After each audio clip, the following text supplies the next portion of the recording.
गांव की उस ठिठुरती सर्द रात में, जहां पड़ोस के घरों से बच्चों के हंसने की आवाजें आ रही थीं, वहीं रामलाल के घर में मौत जैसा सन्नाटा पसरा था। रामलाल, जिसने कभी बड़े बड़े भोज में राजाओं की तरह 56 भोग परोसे थे, आज अपनी ही बहू की जली हुई और सख्त रोटियां निगलने को मजबूर था।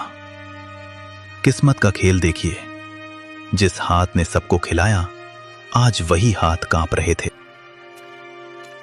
थाली को पैर से जमीन पर घसीटते हुए, लो निगल लो इसे। सारा दिन खटिया तोड़ते हो, कम से कम ये जली रोटियां तो खा ही सकते हो। और सुन लो बुढ़े, कल सुबह सूरज निकलने से पहले आंगन चकाचक साफ मिलना चाहिए। मुफ्त की रोटियां तोड़ना बंद करो। तुम्हारी इस खांसी और मनहूसियत ने घर का सुकून छीन लिया है। बेटी, गला सूख रहा है। अगर थोड़ा सा गुड़ का टुकड़ा मिल जाता तो ये सूखी रोटी अंदर उतर जाती। गुड़ चाहिए इन्हें? अरे अपनी औकात देखिए। जब से मां गई है, तुम हमारे सिर पर बोझ बन गए हो। सच तो यह है कि तुम्हें भी मां के साथ ही चले जाना चाहिए था। अब यहां हमारे टुकड़ों पर पल रहे हो, और नखरे ऐसे जैसे अभी भी किसी रियासत के रसोइये हों।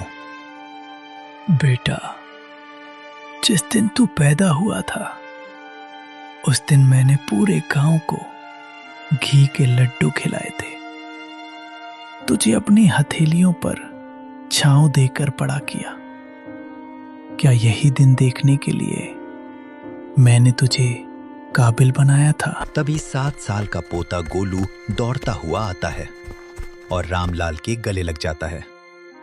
उसकी आंखों में गुस्सा और दुख दोनों हैं। पापा, आप दादाजी को ऐसे क्यों बोल रहे हो? जब मुझे डर लगता है तो यही दादाजी मुझे अपनी गोदी में सुलाते हैं। माँ, आपने इन्हें जली हुई रोटी क्यों दी? क्या आप मुझे भी बड़े होकर ऐसी ही रोटी दोगी? चुप कर गोलू, तू नहीं जानता, ये बूढ़े लोग सिर्फ परेशानी बढ़ाते हैं। जा अपने कमरे में। नहीं जाऊंगा। पापा, दादाजी बोझ नहीं है, ये तो हमारे घर का आशीर्वाद है। आप कहते हो ना कि ये आपके टुकड़ों पर पल रहे हैं, पर दादाजी ने तो मुझे बताया था कि ये घर और ये खेत उन्होंने अपनी मेहनत से बनाए हैं। फिर ये आपके टुकड़े कैसे हुए? गोलू, तू छोटा है, बड़ों के बीच मत बोल।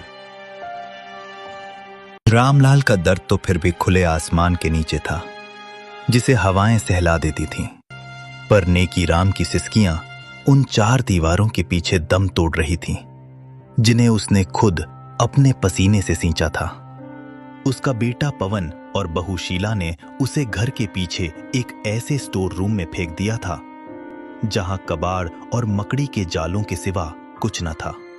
उस अंधेरी कोठरी में नेकी राम का वजूद भी उस पुराने सामान जैसा हो गया था, जिसे अब कोई छूना नहीं चाहता। शीला, उफ, कितनी सड़ांध और बदबू आती है इस काल कोठरी से। पवन, कल इस बुढ़े के बर्तन एकदम अलग कर देना। मेरे बच्चों को सख्त हिदायत है कि इनके हाथ का छुआ पानी भी ना पिएं, कहीं कोई बीमारी ना लग जाए। और हाँ, आज इन्हें रात का खाना मत देना, सजा मिलनी चाहिए इन्हें।